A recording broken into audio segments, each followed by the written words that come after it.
अगर आप ऑक्टोपस के दिमाग को लाइव देख सको तो आप हैरान रह जाओगे, क्योंकि इसका दिमाग सिर्फ सर में नहीं होता।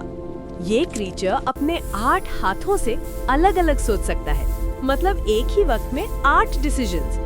ऑक्टोपस के बॉडी में 500 मिलियन न्यूरॉन्स होते हैं, लेकिन उनमें से ज्यादातर उसके आर्म्स में होते हैं। हर आर्म अपना खुद का मिनी ब्रेन रखता है जो इंडिपेंडेंटली काम करता है। इसका मतलब है कि जब ऑक्टोपस कुछ पकड़ता है तो उसका हाथ खुद डिसाइड करता है कि क्या करना है। साइंस के मुताबिक अगर एक आर्म टेम्परेरीली कट हो जाए तो वो कुछ देर तक खुद मूव करता रहता है, जैसे उसके पास अपनी सोच हो। मतलब असल में ऑक्टोपस एक नहीं बल्कि 9 ब्रेन्स के साथ जिंदा होता है। सोचो अगर इंसान के पास भी ऐसे ब्रेन्स होते तो दुनिया कितनी डिफरेंट होती। जब ऑक्टोपस कुछ पकड़ता है तो उसका हाथ खुद डिसाइड करता है कि क्या करना है। साइंस के मुताबिक अगर एक आर्म टेम्परेरीली कट हो जाए तो वो कुछ देर तक खुद मूव करता रहता है, जैसे उसके पास अपनी सोच हो।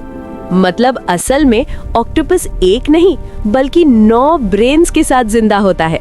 सोचो अगर इंसान के पास भी ऐसे ब्रेन्स होते तो दुनिया कितनी डिफरेंट होती।